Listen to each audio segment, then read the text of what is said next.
오늘 우리들의 주인 하나님 말씀은 출애굽기 34장입니다.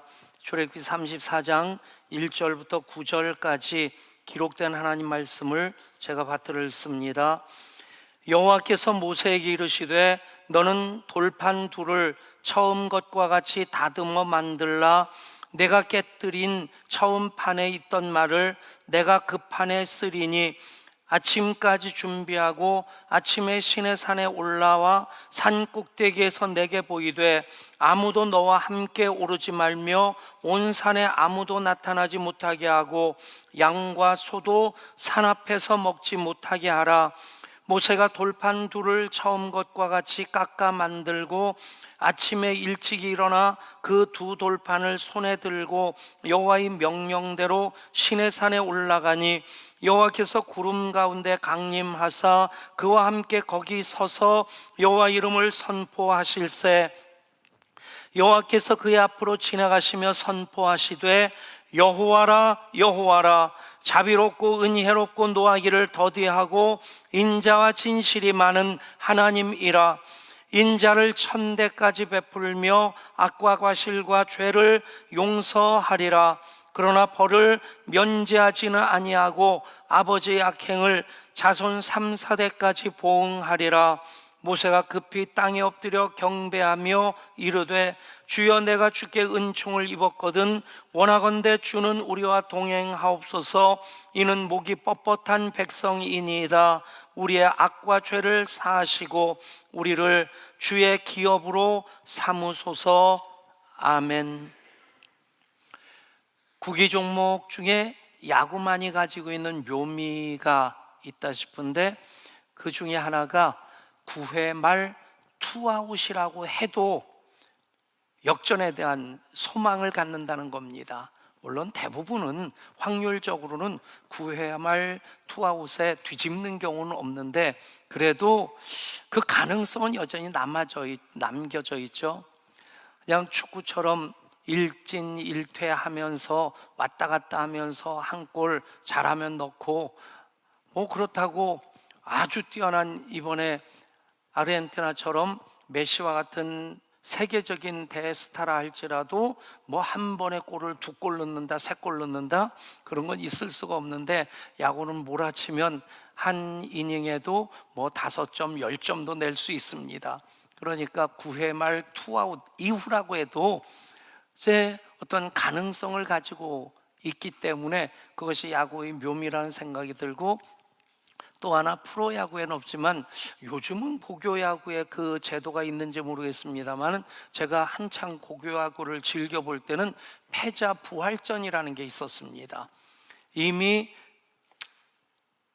시합에 져서 탈락해야 될 팀들인데 그 팀들을 다시 한번 기회를 줘서, 그래서 그 팀들끼리 다시 이기고 올라오면 이제 2위 팀하고 붙고 그리고 1위 팀하고 붙어서 심지어는 패자 부활전에서 기사회생한 팀들이 우승하는 경우도 종종 있었습니다.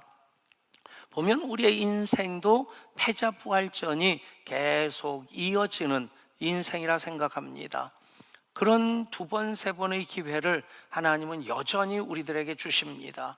오늘 우리가 이 시간에 이 자리에 앉아서 예배할 수 있는 것도 하나님께서 패자부활전을 이미 우리로 갖게 하셨기 때문에 우리가 병에서도 일어날 수 있었겠고, 낙심했었는데도 다시 일어날 수 있었겠고, 우리 믿음이 무너졌었는데도 다시 예배자로 하나님 앞에 설 수 있게 됐다 믿습니다.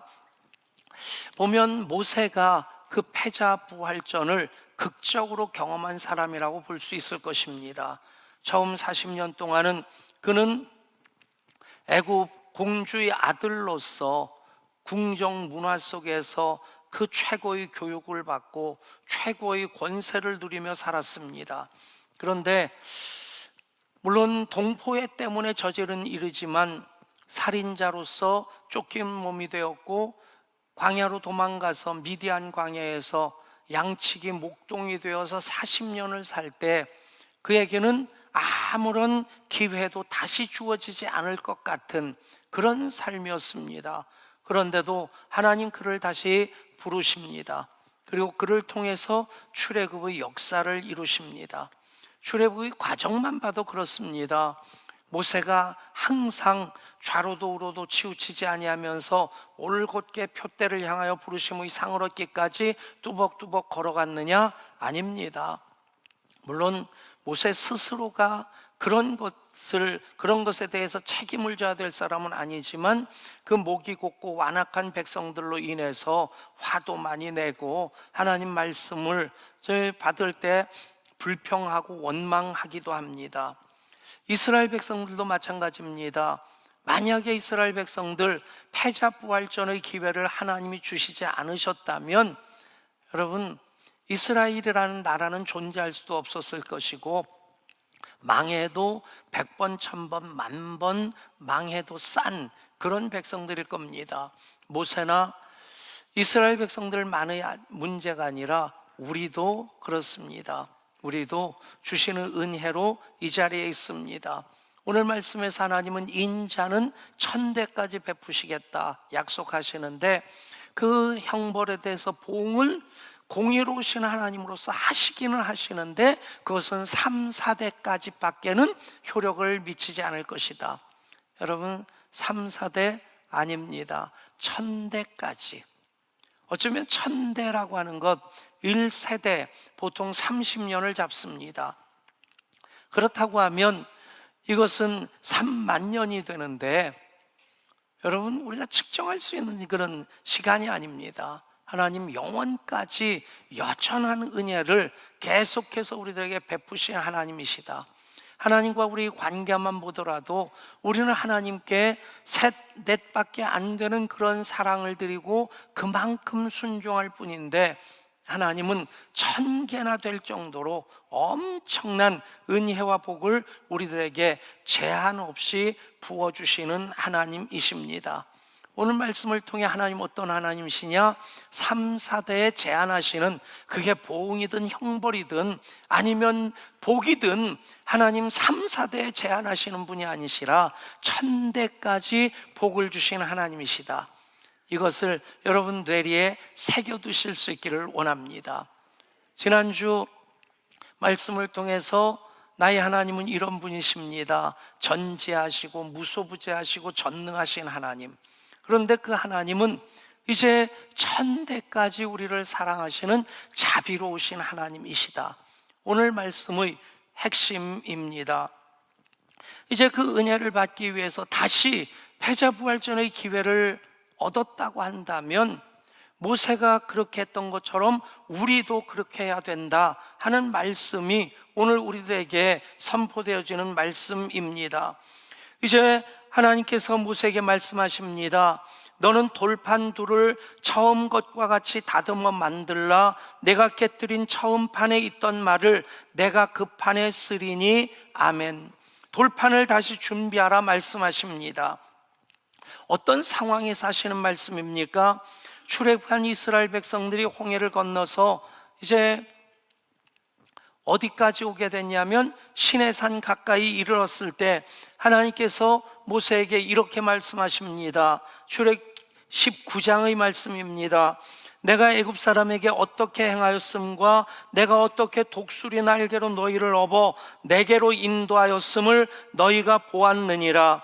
세계가 다 내게 속하였나니 너희가 내 말을 잘 듣고 내 언약을 지키면 너희는 모든 민족 중에서 내 소유가 되겠고 너희는 내게 대하여 제사장 나라가 되며 거룩한 백성이 되리라. 이 약속을 하나님께서 모세에게 주십니다. 그리고 더 구체적으로 모세와 이 주신 약속을 제 계약으로 맺으시고자 시내산으로 올라오게 하시죠. 시내산의 단독자로 하나님 앞에 선 모세에게 하나님께서 여러 가지 법과 그리고 성막의 규례들을 쭉 말씀하시는데 그 내용이 출애굽기 20장에서 31장까지 쭉 나옵니다. 그 중에 대표적인 것이 바로 십계명입니다. 그런데 십계명은 하나님께서 모세에게 말씀으로만 하지 아니하시고 하나님이 친히 돌판을 준비하셔서 그 돌판에 손가락으로 새겨 주셨습니다. 출애굽기 31장을 말씀입니다. 여호와께서 시내산 위에서 모세에게 이르시기를 마치신 때에 증거판 둘을 모세에게 주시니 이는 돌판이요 하나님이 친히 쓰신 것이더라. 하나님이 친히 준비하셔서 하나님이 친히 써주셨습니다. 근데 그때 어떤 일이 산 아래에서 일어나게 됩니까?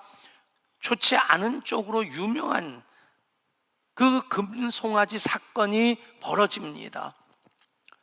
위에서는 하나님을 정말 감격스럽게 만나는 그 거룩함의 역사가 이루어지고 있는데, 아래에서는 금송아지를 만들어 놓고 아론이 이것이 너희를 애굽에서 인도해 낸 신이라고 얘기를 합니다.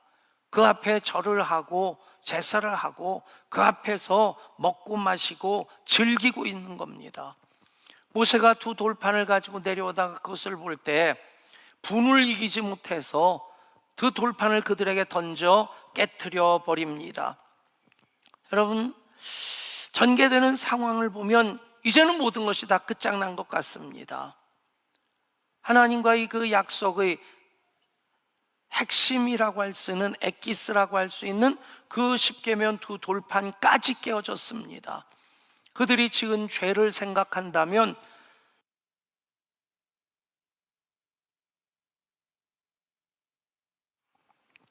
이제 또다시 기회가 없을 것 같은데, 그런데 하나님 또다시 모세에게, 이스라엘에게 기회를 주시는 겁니다. 그러면서 하시는 말씀이 돌판을 준비하라. 내가 준비한 돌판에 내가 써주마. 하나님 하시려고 하면 또다시 쉽게 하실 수 있는 일일 텐데 왜 이 일을 모세로 하여금 준비하게 하셨을까?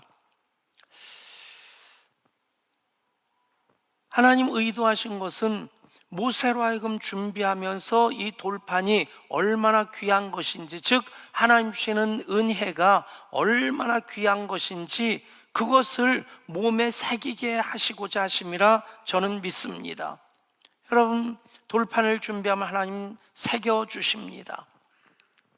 이것도 하나님이 하실 수 있는데 이것을 우리에게 맡기신 것은 하나님께서 주시는 은혜가 얼마나 소중한가 하는 것을 우리로 분명히 알게 하시기 위해서입니다. 돌판, 아무리 모세가 분노했다 할지라도 깨뜨려서는 안 되는 겁니다. 그런데 그것을 직접 준비하면서 하나님 이렇게 귀한 것을 나에게 주셨는데 내가 함부로 대했구나, 그런 깨달음이 있지 않겠습니까? 돌판을 준비해라, 내가 써주마 라고 하는 그런 구조를 우리는 성경에서 계속 보게 되는데, 예를 들어 오병이어 사건입니다. 예수님이 행하신 많은 기적 중에서 마태, 마가, 누가, 요한복음, 사복음서에 다 기록된 유일한 기적이 오병이어의 기적입니다. 근데 이 일이 예수님께서 그냥 기도하시 하늘에서 떡이 쏟아지게 하실 수도 있으셨겠지만 그냥 그렇게 하지 않으십니다. 한 어린아이가 준비한 자기 한 끼 양식인 보리떡 5개와 물고기 2마리, 보리떡이라고 하는 것은 이스라엘 사람들에게도 구황식품처럼 정말 배고픈 사람, 가난한 사람들이 제대로 된 먹거리를 구하지 못할 때 먹는 것이 보리떡입니다. 아주 값싼, 더더군다나 또 옵사리온이라고 하는 이 물고기도 번듯한 그런 고기가 아닙니다. 갈릴리 호숫가에서 어부들이 고기를 잡고 제일 틈실한 것들은 장인에다가 팔아서 제 돈을 만드는 그런 것으로 쓰고 그 다음 것들을 가지고 와서 가족들과 이웃들과 먹습니다. 그리고 그물에 붙어 있는 것, 그물을 털어서 손질하면서 떨어진 그 잔챙이들, 가져오는 수고조차도 아까운 그런 것들이 옵사리온, 여기에 나오는 물고기입니다. 어린아이가 가지고 있던 그겁니다.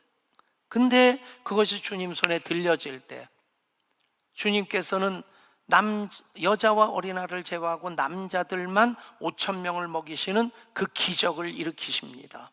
이것 또한 돌판을 내가 준비하면 내가 써주마. 여러분, 씨 뿌리는 비유도 마찬가지입니다. 똑같은 씨앗이 뿌려지는데 어떤 밭으로 준비되어졌느냐에 따라서 길가와 돌짝밭과 가시밭에는 씨앗이 전혀 자라거나 결실을 맺질 못합니다. 반면에 좋은 밭에 뿌려지게 될 때 100배, 60배, 30배 열매를 맺습니다. 좋은 밭은 내가 만들어야 됩니다. 즉 돌파는 내가 준비해야 되는 것입니다. 예배도 마찬가지입니다. 여러분, 하나님 주시는 은혜는 똑같습니다. 똑같은 찬송 부르고 똑같은 말씀 듣고 그러면서 예배를 드리는데 어떤 사람은 은혜를 받고 어떤 사람은 은혜를 못 받습니다. 돌판을 준비한, 은혜의 그릇을 준비한 사람들은 은혜를 받고 그것이 준비되지 않았을 때는 은혜가 그냥 흘러가 버리게 됩니다. 물론 공동체에 주시는 은혜가 있습니다. 마가의 다락방 오순절에 120명이 열흘 동안 기도를 하는데 다 열심히 기도했겠습니까? 그건 아닌 것 같아요. 그 중에 마지못해 자리에 앉아있는 사람도 있었을 테고 그냥 꾸벅꾸벅 조는 사람도 있었겠지만 그 120명 위에 불의 여같이 갈라지는 성령이 각 사람 위에 임하였습니다. 그게 공동체의 은혜이고 공동체의 복입니다.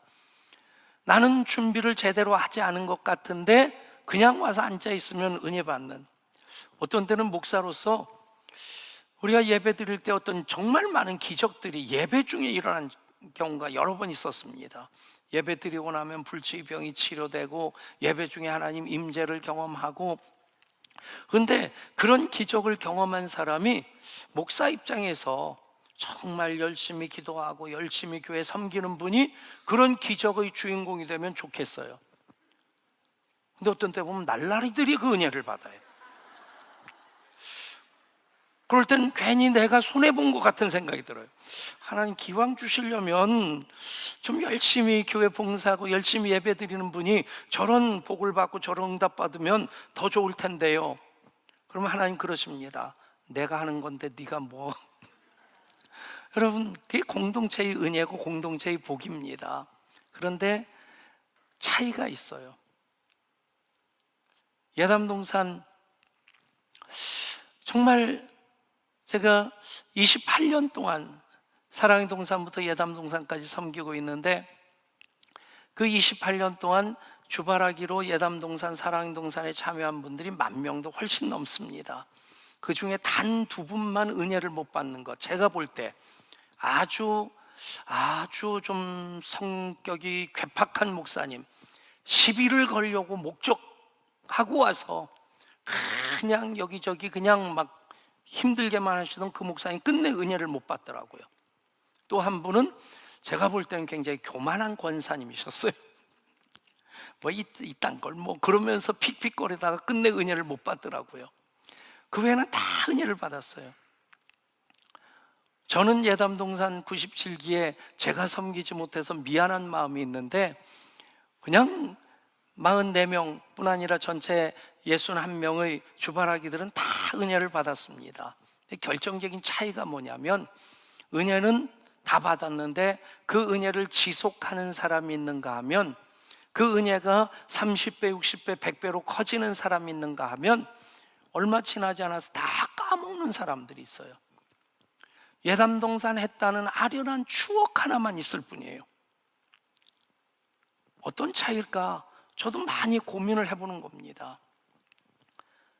예담동산 3박 4일 섬기면 요즘은 제가 좀 많이 편하게 섬기는 편인데 운영국장으로 또 찬양 인도하면서 3박 4일 섬기면 딱 끝나고 나면 하얗게 재만 남은 느낌, 그렇게 정말 모든 걸 다 쏟아붓습니다.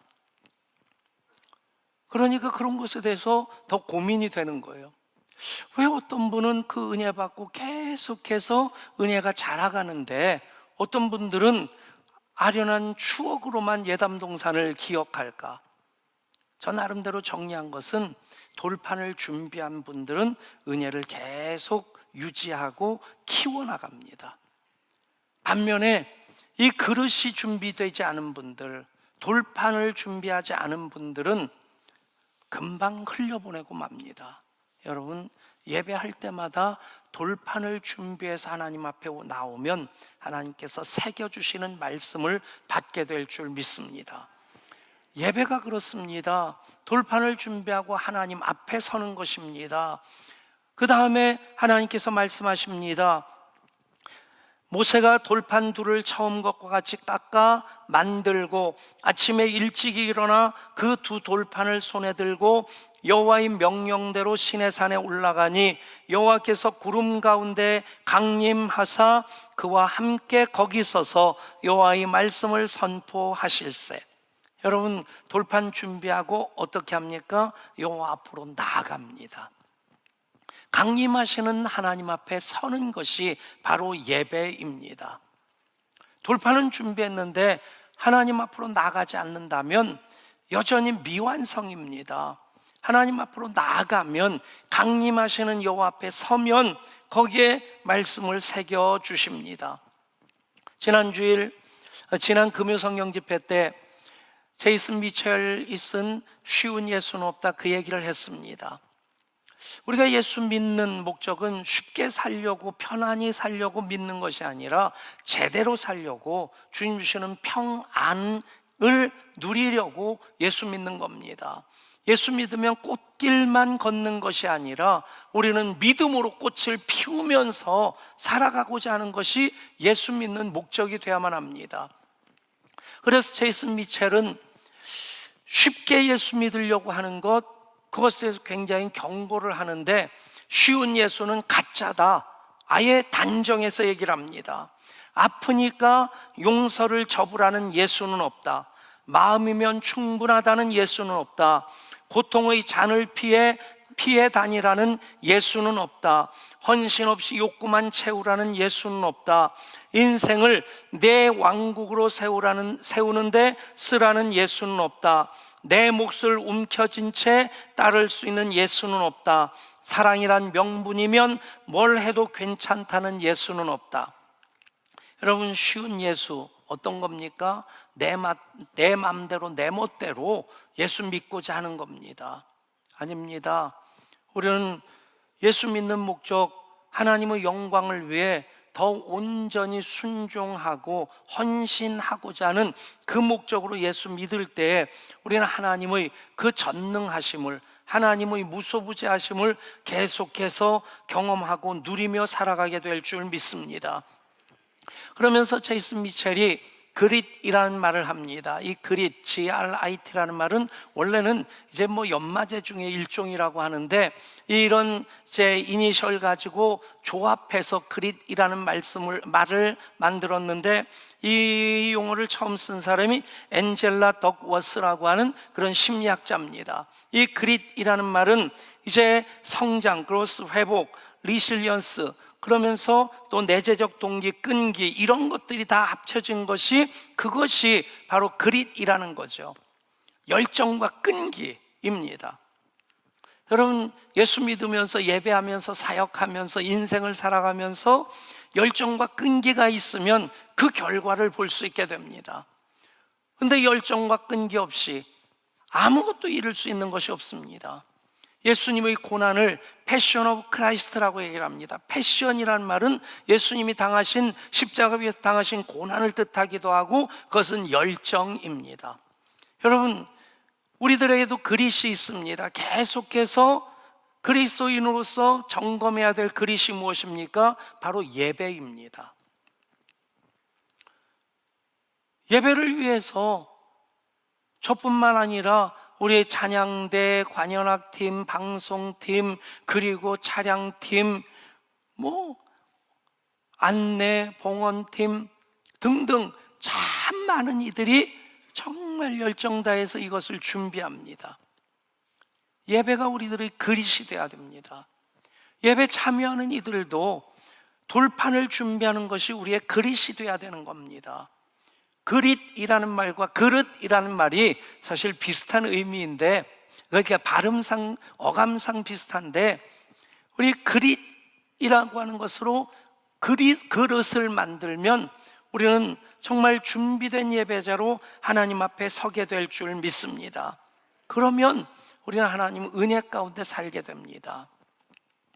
그렇게 두 돌판을 준비하고 하나님 다시 허락하시는 패자 부활전의 그 기회를 소중히 여겨서 강림하시는 하나님 앞에 설 때에 하나님 하시는 말씀이 바로 6절 7절 말씀입니다. 여호와께서 그의 앞으로 지나시며 선포하시되 여호와라 여호와라 자비롭고 은혜롭고 노하기를 더디하고 인자와 진실이 많은 하나님이라. 인자를 천대까지 베풀며 악과 과실과 죄를 용서하리라.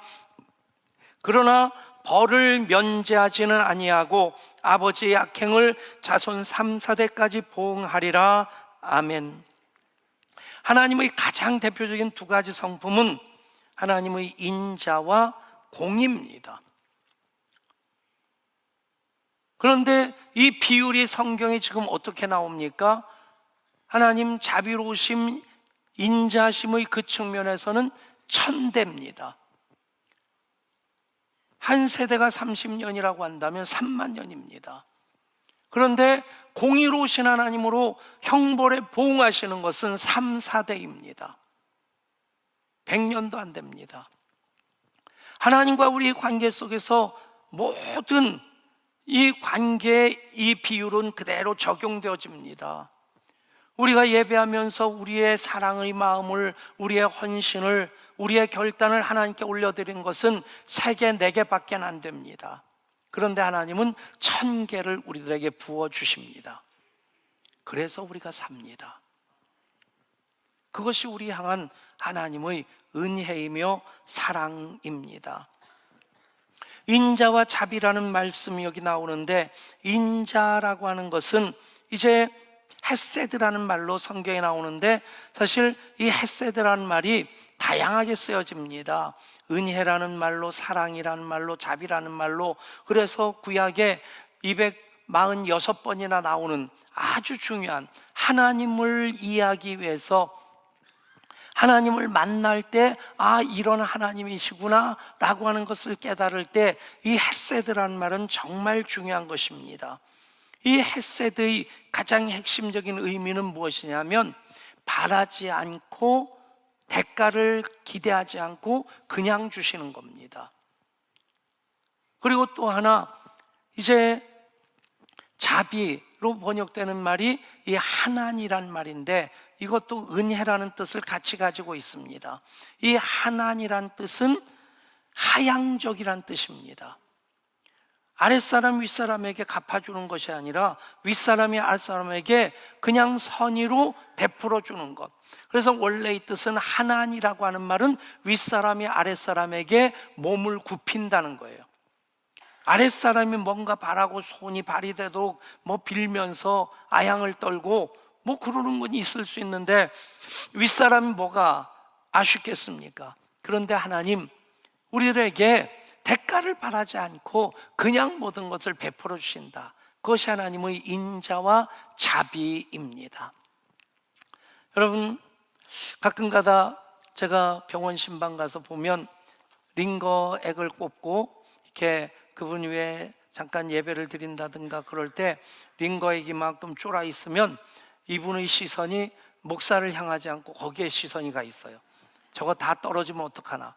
염려 빗끌어매고 주무셔도 됩니다. 절대 링거액이 다 이렇게 관탈하고 내려왔다고 해서 쏙 다 들어가고 그게 피로 채워지지 않습니다. 이제 그 심장 높이까지 이게 내려온 다음에는 그냥 거기 머물러 있으니까 예배 드릴 일이 있으면, 기도하실 일이 있으면, 성경 보실 일이 있으면, 잠을 주무실 일이 있으시면 마음 편하게 주무시면 됩니다. 근데 어떤 때 문제가 생기냐면, 링거액이 내 심장보다 아래로 내려가면 피가 확 역류가 됩니다. 저는 실험 의식이 투철해서 그걸 또 해보지 않았습니까? 이게 내려가면 어떻지? 그리고 내리는 그 순간 그게 어떻게 만든 피인데 쑥 들어가더라고요. 깜짝 놀란 거예요. 놀라가지고 얼른 드니까 또 내려가 그쪽으로 빠져나갔던 게 다 다시 들어오더라고요. 그러니까 너무 걱정할 필요 없어요. 거기서도 패자 부활전의 기회는 하나님 주십니다. 제가 거기서 챙긴 교훈이 있어요. 하나님께서 1000대까지 은혜를 베푸시는데 우리가 은혜를 함부로 여기면 안 되겠다.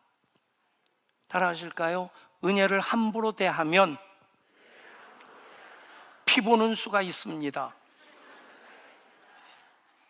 한마디 더 할까요? 피 보지 말고 삽시다. 여러분, 내가 존중하면 1000대까지 베풀어 주십니다. 오늘 말씀, 우리를 향하신 하나님 마음이 오롯이 담겨져 있는 말씀입니다. 악행에 대한 징계는 3, 4대까지입니다. 그러나 베푸시는 인자는 1000대까지입니다. 그래서 지금 우리가 살고 있습니다. 아니, 이후로도 영원토록 하나님 품 안에서 우리는 살아갈 수 있습니다. 3, 4대 아닙니다. 1000대까지입니다. 기도하겠습니다. 하나님, 우리는 하나님께 3개, 4개 드리고 꽤 많이 무엇인 것 한 양 어깨에 힘을 줄 때 있습니다. 그런데 하나님은 1000개까지 우리들에게 주십니다. 우리가 잘못한 건 많지만 하나님 보응하시는 것은 3, 4대까지이고 베푸시는 인자는 1000대까지입니다. 그렇게 하나님 우리를 사랑해 주셔서 오늘도 우리 예배하고 있습니다. 지금도 살고 있습니다. 이후로도 영원토록 하나님 자녀로 살게 하실 것을 믿습니다. 그 은혜 소중히 여기며 사는 우리 모두이게 하여 주옵소서. 우리 주 예수 그리스도 이름으로 기도드리옵나이다. 아멘.